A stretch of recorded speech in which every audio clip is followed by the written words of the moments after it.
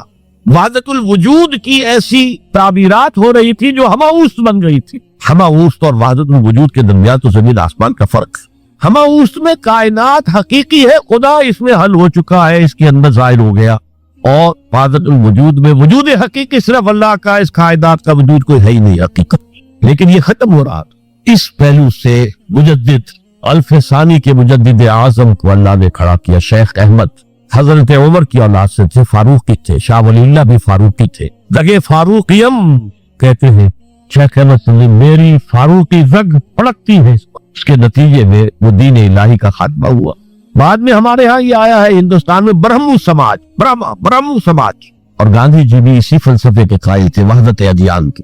اور یہ سیاسی اعتبار سے بہت اونچی ذہنی سطح کی غمازی کرنے والی بات ہے کہ ہندوستان کے اندر کے یہ مذہبی اختلافات کو اگر ہم کسی طرح کھرل کر کے ختم کر دے, ہاون دستہ میں ڈال کے کر دے, تو پھر یہ کہ یہاں ترقی ہی ترقی. بہرحال سجدہ گردن نہ جھکی جس کی جہانگیر کے آگے, جس کے نفس گرم سے گرمی احرار, وہ ہند میں سرمایہ ملت کا نگہباں, اللہ نے بر وقت کیا جس کو خبردار. تو ہم نے شرک فی العبادت میں پہلے بات کی, شرک فی الاطاعت. انفرادی سطح پر نفس معبود, اجتماعی سطح پر عوام کی حاکمیت, بدترین شرک اس دور, عظیم ترین شرک. اتنے بڑے پیمانے کا شرک کبھی نہیں ہوا دنیا میں.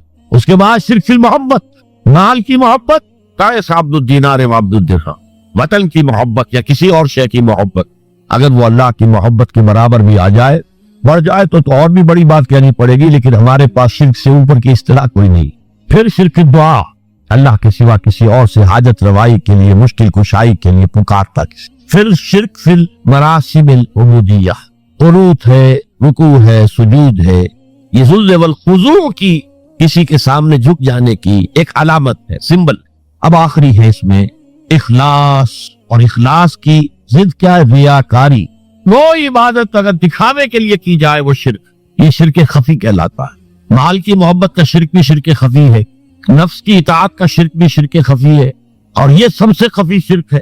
حضور نے فرمایا صلی اللہ علیہ وسلم, من صلی یرائی فقد اشرکا ومن صام یرائی فقد اشرکا ومن تصدق یرائی فقد اشرکا. جس نے دکھانے کے لیے نماز پڑھی اس نے شرک کر دیا, جس نے دکھاوے کے لیے روزہ رکھا اس نے شرک کر دیا, جس نے دکھاوے کے لیے خیرات کی, صدقات دیے, وہ شرک کر چکا. قد اشرکا, قد اشرکا, یہ عربی کے مزاج سے واقفیت ہو, فعل ماضی پر قد جو ہے تو وہ پرفیکٹ ٹینس بن جاتا ہے, کر چکا, وہ شرک میں ملوث ہو چکا. من صلی یرائی فقد اشرکا ومن صام یرائی فقد اشرکا ومن تصدق یرائی فقد اشرکا. اور تجزیہ کر کے یہاں تک بتایا کہ اگر کوئی شخص نماز پڑھ رہا ہو اور جب وہ یہ دیکھے کہ کوئی اسے دیکھ رہا ہے تو اپنے سجدے کو طویل کر دے تو یہ شرک ہے. فرض کیجئے 5 سیکنڈ کا سجدہ وہ کر رہا تھا, اب اس نے 7 سیکنڈ کا کیا, یہ 2 سیکنڈ کس کے لیے؟ اس ایک سجدے کے 2 مسجود ہو گئے, تو 5 سیکنڈ کا سجدہ تو اللہ کے لیے, 2 اس کے لیے شرک ہوگی. یہ عقل و نقل کی ایک بڑی طویل کشمکش ہے جو ہمارے یہاں چلی. اور نقل سے مراد وہ نقل نہیں ہے جو امتحان میں ماری جاتی ہے, کہیں وہ آپ سمجھ میں رکھنے میں لے آئے. نقل سے مراد کیا ہے کہ ایک قرآن ہے جو منقول ہے, نقل ہوا ہے, منتقل ہوا ہے اللہ سے محمد کو فرشتے کے ذریعے, یہ نقل ہے. یہ محمد کے عقل کی پیداوار نہیں ہے, معاذ اللہ ثم معاذ, یہ تو منقول ہوا. پھر حضور سے یہ منقول ہوا صحابہ کرام کو پہنچ کے, صحابہ کرام سے منقول ہوا اور تابعین کو پہنچ کے. نقل ہو رہا ہے, منتقل ہو رہا ہے. منتقل کا لفظ آپ کے لیے زیادہ سہولت والا ہو جائے, لیکن بنا تو نقل سے ہے نا, اس کا مادہ تو نقل ہے. اب ایک طرف نقل ہے وہ چیز جو آ رہی ہے, قرآن ہے, حدیث بھی نقل ہے. حدیث حضور کی وہ بات ہے کہ جو صحابہ نے دیکھی یا سنی اور اس کو منتقل کر دیا تابعین تک, تابعین نے پھر منتقل کر دیا وہ اختب تابعین تک. تو ایک ہے نقل اور ایک ہے عقل. آپ کی لاجک ہے, آپ کا انٹلیکٹ ہے, آپ کی سوچ بچار ہے, اس کے کچھ اصول ہیں, ان اصولوں کے اوپر آپ پرکھتے ہیں. تو تمام مذاہب کی تاریخ میں یہ عقل و نقل کی کشمکش اور کشاکش جو ہے یہ ایک بہت اہم باب ہے تمام مذاہب, جس کے نتیجے میں علم الکلام پیدا ہوا, چاہے وہ عیسائیوں کا علم الکلام ہے یا یہودیوں کا علم الکلام ہے یا مسلمانوں کا علم الکلام ہے. علم الکلام نام ہی اس کا ہے کہ عقل اور نقل میں کوئی ربط پیدا کیا جائے, کوئی ان کے درمیان ایسی شکل پیدا ہو جائے کہ تضادات رفع ہو جائیں تو اب اس میں کبھی تو یہ ہوتا ہے کہ کچھ لوگ عقل کو تابع کر دیتے ہیں نقل کے، کچھ لوگ عقل کو اوپر کر کے اور نقل کو اس کے تابع کر دیتے ہیں. تو معتزلہ وہ ہیں ہماری تاریخ کے کہ جنہوں نے نقل کو عقل کے تابع، وہ بھی اکثر و بیشتر قسم کی شفاعتیں جو ہیں ان کا منکر ہیں. وہ میں تفصیل جو کون سی شفاعت ہے وہ میں بعد میں عرض کروں گا. اہل سنت اب درمیان میں ہے، اہل سنت کا اجماع ہے شفاعت حق ہے، ہوگی. اس میں قرآن مجید کا بھی یہ اللہ 8 جگہ پر جو اللہ آ گیا ہے وہ میں نے آپ کو سامنے رکھ دیا ہے، گنوا دیا ہے کہ جہاں کیٹیگوریکل ڈینائل ہے کہ کوئی شفاعت نہیں، وہاں یہ ایکسیپشنز موجود ہیں قرآن مجید. شرطیں یہ ہیں، شرطیں وہ ہیں، لیکن اس کا ڈینائل تو نہیں، اس کا کیٹیگوریکل نفی تو نہیں. اور یہ کہ احادیث میں جو اس کے تفاصیل پھر آتی ہیں وہ تو پھر بہت ہی نمایاں ہے. یہ اب کیا ہے اس کو سمجھئے. ایک شفاعت وہ ہے جو محمد رسول اللہ صلی اللہ علیہ وسلم کے ساتھ خاص، اور چونکہ ہمارے ہاں عام طور پر عوام الناس میں جہلا کا لفظ استعمال نہیں کرنا چاہتا، عوام الناس کہہ کر اکتفا کر رہا ہوں، لیکن صحیح معنی یہ ہے کہ جہلا، اور ہماری عظیم اکثریت جہلا پر مشتمل، چاہے وہ پی ایچ ڈی ہو، اس لیے کہ وہ عربی اگر نہیں جانتے اور قرآن اور سنت تک اور حدیث تک براہ راست اگر رسائی نہیں ہے تو جاہل، دین سے جاہل ہے. دنیا کے عالم ہے، کیمسٹری میں پی ایچ ڈی ہے، ڈاکٹریٹ کی ہے، فزکس میں کی ہے، کمپیوٹر سائنس میں کر لی ہے، کسی اور میں کر لی ہے، ایم بی اے کر لیا ہے، چارٹرڈ اکاؤنٹنٹ بن گئے ہیں، جو بھی ہے کر لیا آپ نے، لیکن یہ کہ ادھر سے تو جاہل ہیں. ان جہلا میں سب سے زیادہ دو تصور گمراہ کل پیدا ہوا ہے وہ حضور کی شفاعت کبریٰ اور شفاعت عظمیٰ کے. تصور یہ ہے کہ حضور تو اپنی پوری امت کو بس شفاعت کر کے اور اللہ کے ہاں عذاب سے اور پکڑ سے اور حساب سے بچا لیں گے. تو کبریٰ کا لفظ آ گیا، شفاعت کبریٰ، شفاعت عظمیٰ. لیکن احادیث کا جب مطالعہ کریں گے تو آپ کو معلوم ہوگا وہ شفاعت کیا ہے. عجیب ہے بات، کہاں سے کہاں پہنچ جائیں گے، آسمان سے زمین پر آ جائیں. اس شفاعت کبریٰ کا جو اصل محل ہے وہ 2 چیزیں ہیں جو قرآن جو احادیث نبویہ سے ثابت ہے. نمبر 1 یہ کہ قیامت کا دن جو بڑا سخت ہوگا، بڑا بھاری ہوگا. وہ دن کتنا سخت اور کتنا بھاری ہوگا، سورہ مزمل میں فرمایا ہے یوم یجعل الولدان شیبا، اس کی سختیاں، اس کی صعوبتیں بچوں کو بوڑھا کرتے. یوم یجعل الولدان شیبا السماء منفطر به کان وعده مفعولا. آسمان اس دن سے گویا کہ پھٹا پڑ رہا ہے. ایک ایسی چیز ہے جو کہیں پر کسی جگہ پر ہو اور اس کے بوجھ سے وہ شے پھٹی جا رہی. وہ قیامت کا دن جو ہے گویا کہ آسمانوں میں ثقلت فی السماوات والارض، وہ تو آسمان اور زمین کے اندر موجود ہے. وہ قیامت ان بلٹ ہے اور اس کی وجہ سے وہ پھٹنے کو ہے. اور وہ دن کیسا ہوگا؟ یوم یجعل الولدان شیبا. اسی کو سورہ مدثر میں صرف یہ 2 صورتیں جو ایک جوڑے کی ہیں انہی کے حوالے اس وقت دے رہا ہوں. ذالک یومئذ یوم عسیر علی الکافرین غیر یسیر فاذا نقر فی الناقور فذالک یومئذ یوم عسیر علی الکافرین غیر یسیر. بڑا سخت اور بڑا بھاری دن ہوگا. اب اس کی تفاصیل آتی ہیں، وہ جو آپ نے روایات میں سنا ہوگا، سورج سوا نیزے پر ہوگا اور سخت گرمی ہوگی اور سخت جو ہے وہ اس وقت لوگوں کے اوپر جو ابتلا کا وقت ہوگا. اور ابھی ہیئرنگ سٹارٹ نہیں ہو رہی. یہ ججمنٹ کا ہے، یوم الدین ہے، جزا و سزا کے فیصلے کا دن ہے. عدالت لگی ہوئی ہے، کھڑے ہیں انسان، فوج در فوج کھڑے ہیں، لیکن یہ کہ دیر ہو رہی ہے، تاخیر ہو رہی ہے، ججمنٹ شروع نہیں ہو رہی، ہیئرنگ شروع نہیں. اس سختی میں لوگ آئیں گے کہ سفارش کیجئے کہ معاملہ جلدی شروع ہو جائے. آدم کے پاس آئیں گے، آپ ابو الآدم ہیں، آپ تمام انسانوں کے جو آپ والد ہیں، ابو الانسان کی، آپ ہمارے لیے سفارش کی. وہ انکار کریں گے، نہیں میرا یہ مقام نہیں. اس طرح تمام انبیاء کا ایک ایک کر کے، اور اس کے بارے میں جو آپ سنا ہوگا بارہا روایات، نفسی نفسی، ہر ایک یہ کہے گا کہ مجھے تو خود اپنی پڑی ہوئی ہے، میں کیا سفارش کروں. حضرت عیسیٰ تک بات یہاں آ جائے گی کہ نفسی نفسی. پھر حضور صلی اللہ علیہ وسلم کے پاس لوگ آئے کہ آپ تو خاتم الانبیاء ہیں، آپ اللہ کے بہت محبوب ہیں. چنانچہ اس کے جو الفاظ آتے ہیں حدیث میں، یہ صحیح مسلم کی ایک روایت ہے جو میں آپ کو سنا رہا ہوں. فَيَقُولُونَ، اب وہ لوگ کہیں گے یا محمد، اے محمد صلی اللہ علیہ وسلم، انت رسول اللہ وخاتم الانبیاء وغفر اللہ لک ما تقدم من ذنبک وما تأخر. اے محمد صلی اللہ علیہ وسلم، آپ تو اللہ کے رسول، تمام انبیاء پر مہر، تمام انبیاء کے خاطر، اور آپ کے لیے تو اللہ تعالیٰ نے قرآن میں ہی اعلان کر دیا اللہ کہ آپ کی ساری خطائیں معاف، کوئی خطا اگر ہے بھی سب معاف، جو بھی پچھلی اور اگلی ہے. لہذا آپ ہمت کیجئے، اشفع لنا الی ربک الا تری، آپ دیکھ لیجئے، کوئی شفاعت کیجئے ہماری، آپ دیکھ لیجئے، ما نحن فیہ الا تری ما قد بلغنا، آپ دیکھنے نہیں ہمارے کیا حالت ہو گئی ہے، ہم کس حال میں ہیں، کس مصیبت میں ہیں، کس مشقت میں ہیں۔ فَأَنْطَلِقُوا، تو حضور فرماتے پھر میں چلوں گا، فَآتِي تحت العرش، میں عرش خداوندی کے نیچے کھڑا ہو جاؤں، فَأَقَعُ سَاجِدًا لِرَبِّي، پھر میں اپنے رب کے لیے سجدے میں گر جاؤں گا۔ یہاں بھی نوٹ کر لیجئے، وہ بات نہیں ہے کہ کوئی زور ہے، کوئی تحکم ہے، وہ جو آپ کے ہاں ہے مشہور، خدا جنو پکڑے چھڑا لے محمد، محمد سے پکڑے چھڑا کوئی نہیں سکتا۔ اب وہ جو تصورات ہیں وہ بالکل کوئی اور تصویر ہے جو دلوں میں بیٹھی ہوئی، کوئی اور نقشہ ہے۔ حدیث پہ شفاعت کا جہاں اس بات ہو رہا ہے وہاں سمجھیے کہ وہ کیا ہے، نقشہ کیا ہے۔ فَانْطَلِقُوا، میں چلوں گا، آگے بڑھوں گا، فَآتِي تحت العرش، عرش خداوندی کے بالکل نیچے پہنچ جاؤں گا، فَأَقَعُ سَاجِدًا لِرَبِّي، اور پھر میں اپنے رب کے لیے سجدے میں گر جاؤں گا۔ ثُمَّ يَفْتَحُ اللَّهُ عَلَيَّ وَيُلْهِمُنِي مِن مَحَامِدِهِ وَحُسْنِ الثَّنَاءِ عَلَيْهِ شَيْءً لَمْ يَفْتَحْهُ لِأَحَدٍ قَبْلِي، اور اس وقت اللہ تعالیٰ مجھ پر کھولے گا اپنے حمد اور ثنا کے بعد ایسے امور کہ جو اس سے پہلے اس نے کسی پر نہیں کھولے۔ میں نے یہ 50s میں یہ روایت سنی تھی ایک مرتبہ، ذرا مختلف الفاظ میں، مجھے یاد آ گئے مولانا داؤد غزنوی رحمۃ اللہ علیہ۔ وہ ایک عجیب، یہ سمجھئے کہ ایک کمبینیشن عجیب تھا ان کی شخصیت میں، ایک طرف تو اہل حدیث، دوسری طرف صوفی، یہ دونوں چیزیں بڑی مشکل سے جمع ہوتی ہیں۔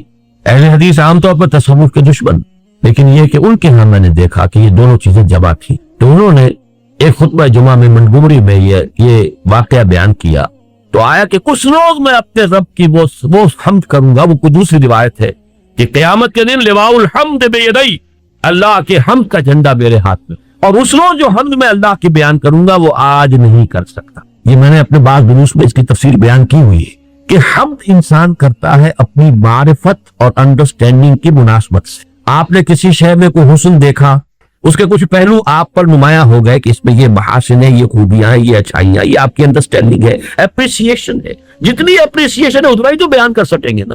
اس کے بعد پہلو ہیں جو ابھی آپ کو پر واضح نہیں ہوئے، آپ کے اندر اس کو اپریشیٹ کرنے کی صلاحیت ہی نہیں فرض کیجئے، تو اس کو کیسے بیان کریں گے؟ تو جہاں بھی آپ تعریف کریں گے، حمد کریں گے، مدح کریں گے، توصیف کریں گے، تحسین کریں گے، یہ لمیٹڈ ہوگی آپ کی اپنی قوت ادراک پر۔ آپ نے کتنا کچھ سمجھا، کتنا انکشاف آپ پر ہوا۔ اس لیے تو میں کہا کرتا ہوں کہ قرآن مجید کی عظمت کا جو انکشاف علامہ اقبال پر ہوا ہے، میرا مطالعہ کہہ لیجئے بہت محدود ہے، لیکن بہرحال میرے علم کی حد تک کسی دوسرے انسان پر قرآن مجید کی عظمت کا وہ ادراک اور وہ انکشاف میں نے نہیں پایا۔ بڑے سے بڑے عالم، یہ انکشاف ہے، یہ اپریسیشن۔ ایک بہت بڑا فلسفی ہی اپریشیٹ کر سکے گا کہ قرآن کی اس آیت میں کس قدر بڑا فلسفہ ہے۔ آپ آدمی کو کیا پتا کیا اس پر لکھا ہوا ہے۔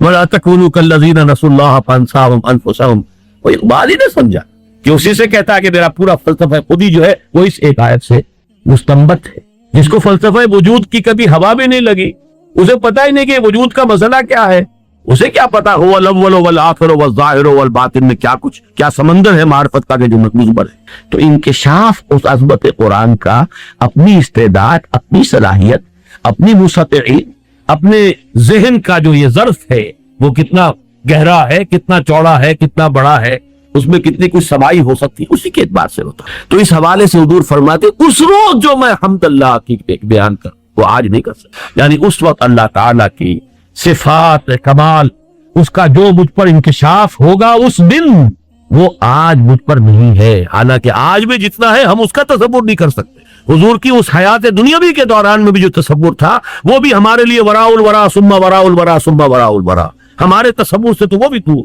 لیکن حضور فرماتے ہیں کہ خود میں بھی آج وہ ادراک اور شعور جو ہے مجھے حاصل نہیں جو اس وقت مجھے عطا کیا جائے گا۔ اور یہاں اس حدیث میں، یہ صحیح مسلم کی روایت ہے، اس کی پورے الفاظ میں نے آپ کو سنا دیے، ثم یفتح اللہ علی ویلہمنی، پھر اللہ مجھے الہام فرمائے گا۔ اب دیکھیے بہت اہم لفظ آیا یہاں پہ الہام کا، اور یہ میری بحث میں ابھی آئے گا بڑی اہمیت کے ساتھ۔